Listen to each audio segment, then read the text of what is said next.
Hi, everybody. It's Diana Van Blaricom, ROI's VP of ERP Strategy, and we are here with another fantastic topic for you today. Joining me today is Marlee Lawhorn, who is one of our supply chain consultants. Hi, Marlee. Hey, Diana. Thanks for having me. Hey, I'm glad you could join me today.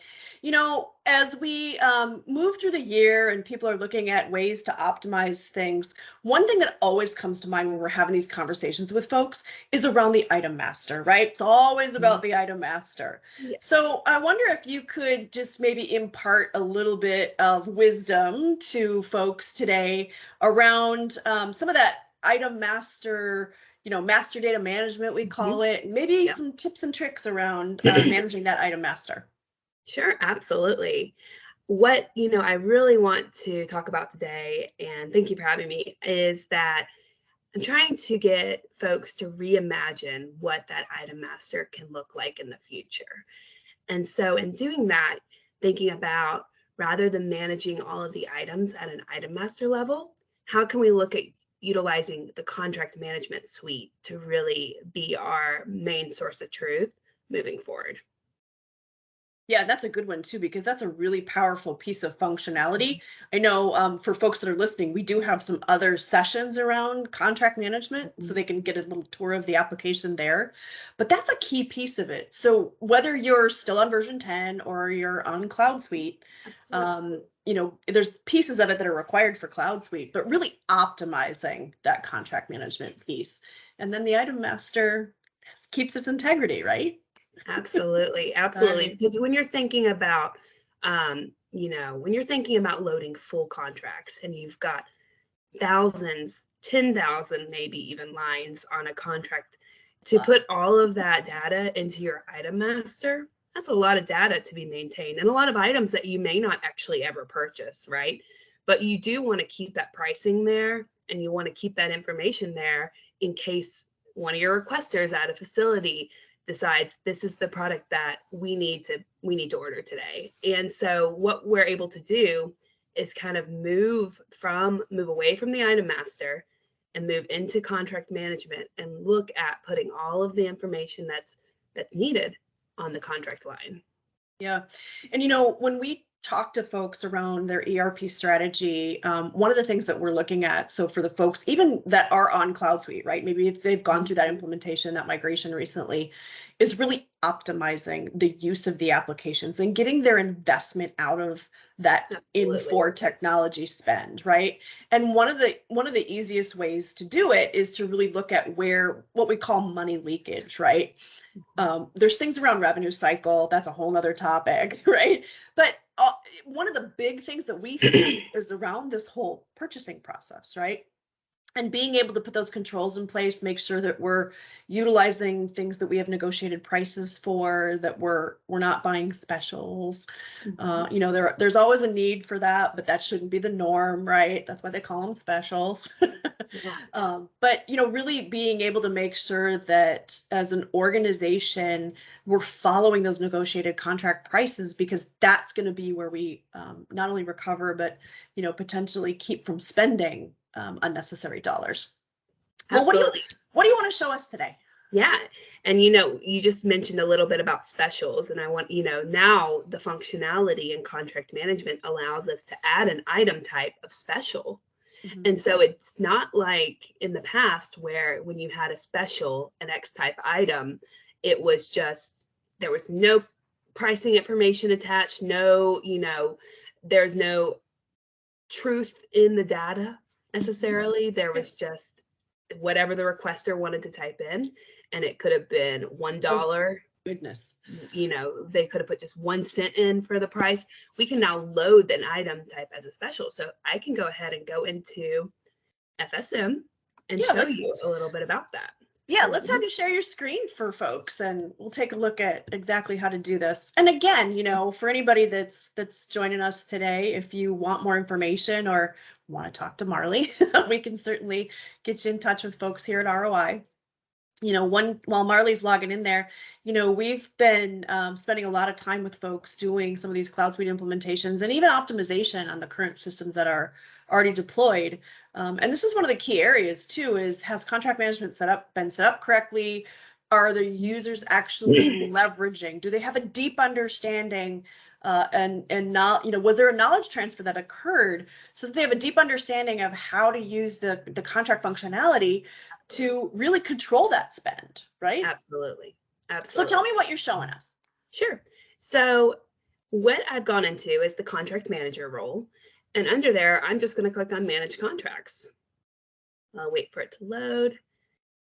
And then I am going to go and find my test contract that I've set up and open it up for you guys. And on here, you can actually see that I do have, about 7 different lines, 5 of which are the type special that I mentioned a few minutes ago. And then you do have it commingled with Item Master items. And so when we think about Item Master, what items would we want to load in the Item Master? The items that I recommend loading are the ones that you are going to have in your inventory location and in your part locations. Anything else, there's not really a need to load. That just simply allows us to add items to, today the functionality exists that we can't add the items unless they have an Item Master number to an inventory or a part location. And so that's the reason why the recommendation is there to add those items. But everything else, if it's on a template, if it's, if you're going to put it into, you just want it to be in Requisition Center, you can just load it as a special, and it brings all of that data along with the line over to the requesters. So I'm going to go ahead and show you how you would add an item as a special to your contract. And I know some of you might be thinking, well, I really need some extra detail behind my items, like inventory classes or unspec codes, or maybe even I want to check this item as being used by clinical applications. Well, we can do all of that on the contract line, which is what really negates the need to add it to the Item Master. Yeah, and I think to your point, Marlee, too, in version 10, you had to add it to the Item Master, right? Mm-hmm. So there was a significant amount of maintenance that had to be done Absolutely. Before you could even get to the specials. Absolutely. Absolutely. So I am going to use one of the items that I have here on my list and just add detail to it. And all I'm doing is exactly how you would add your Item Master detail today. This is the part number of the item, and then we have the description. We would select special as our item type. You can put in the long description too if you want. And then our vendor item is going to be exactly that. What's the item number that we're ordering, that we're using to order from the vendor? And in this case, it's the same. But we know that's not always the case when we're using a distributor. Our base cost and our unit of measure. So again, not so different so far from what it looks like to add an item to a contract today. Where the really cool piece comes in is gonna be next. So I'm adding my manufacturer code and my manufacturer number. I think it's 8. Okay. And I'll just click save. Or actually, sorry, before I do that, I want to go into the item detail tab. And this is where I started talking a little bit about all of that Item Master data that lives in the item, historically in your, you might know it as an IC11 or your item record. You've got all of that detail here now. You even have user fields, which is really cool. You could pull that out and, run queries against it if you needed to. Mm-hmm. But we've got our unspec code. So I'm going to go ahead and add my unspec code here, my purchasing class. And these are just popping up because it remembers my history of adding these before. It kind of is a suggestion. But as you add more and more items, you'll have more and more pop-ups. So from a data entry perspective, sure. It's getting smarter. Yeah, absolutely. Yeah. So then I think that's all. This is typical. This is what we already have today, the purchase detail. But the item detail is really new and cool. So I'm going to click save. And now all of that detail exists on my contract line.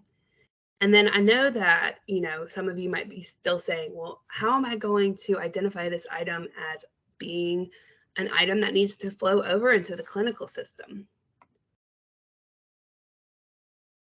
There's actually a section called healthcare. And you can just check that box right here. If it's patient chargeable, you can check that here as well. You can upload whether or not this item has latex. So all of that, latex requirement information can be loaded here, and we don't have to look at it from an item master perspective. Same thing with charge number.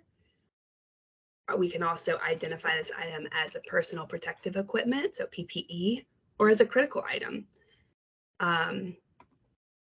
Then we can also look at our usage identifier, which is implant for this item. And all of this, if you remember, lives back on the item master record as well. So we basically pulled all of those data fields that customers have said are required, and it's been loaded on the contract line. So we're really doing it all here in one place while we have that contract control in place. That's great. And Absolutely. Obviously some things here for reporting that we need, right? The PPE information, all of that, which I think is key. One thing we were talking about the clinical side of things. So the piece that if an organization is not already using Clinical Bridge, I think, now is kind of a good time to just take a minute and talk about it, because Infor does have that Clinical Bridge connector, which connects the Infor applications to the Epics and Cerners and Meditechs, right? And it's a service. So if one of these guys on either side make any changes to those interfaces, they'll manage that for them. And it's all HL7, right? So very industry standard type of stuff, but it goes in pretty quickly.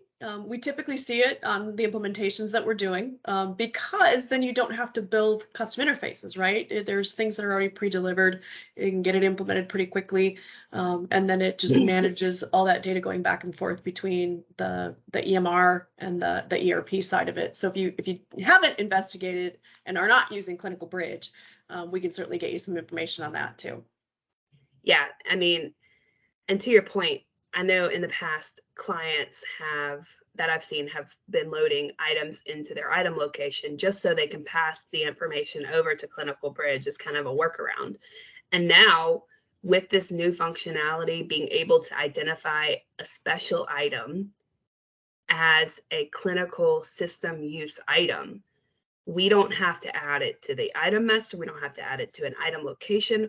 We can just simply check this box and send the information over to whatever clinical application you're using, and it now shows up on their end, which is really huge time-saving endeavor, right? So yeah, that's and on the charge master piece too, when we talk about, are there patient charges involved?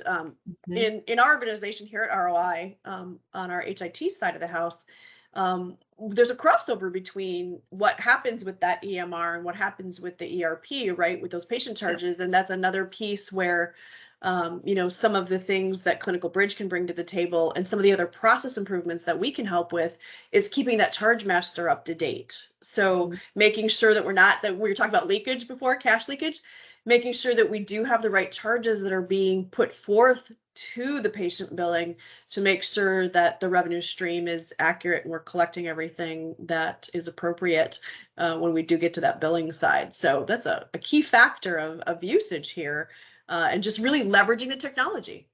Absolutely.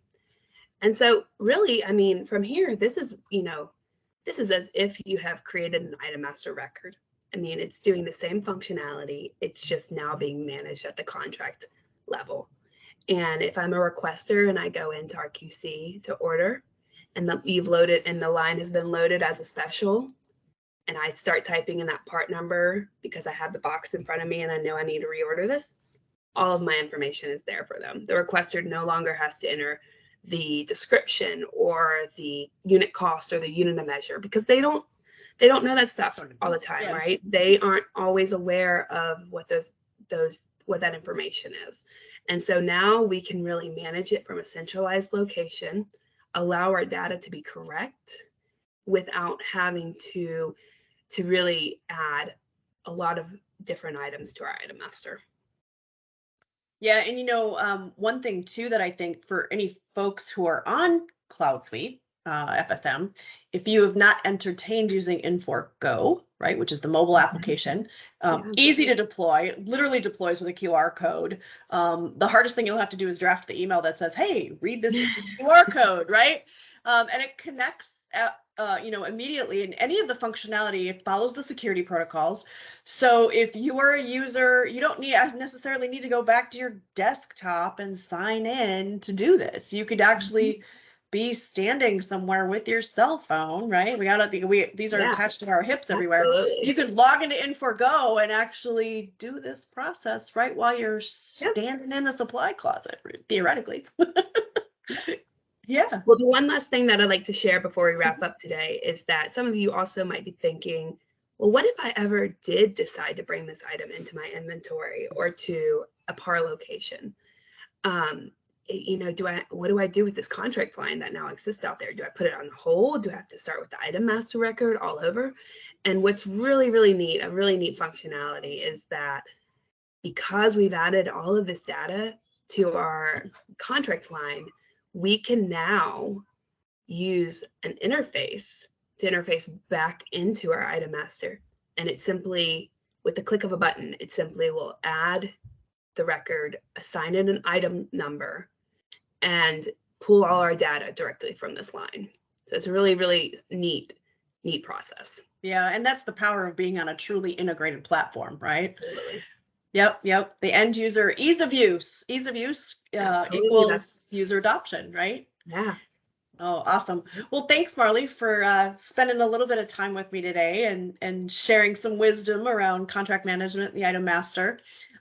For folks that have joined us, if you want to learn more about what we do here at ROI and the expertise that we have around Infor Cloud Suite, feel free to log onto our website at roihs.com.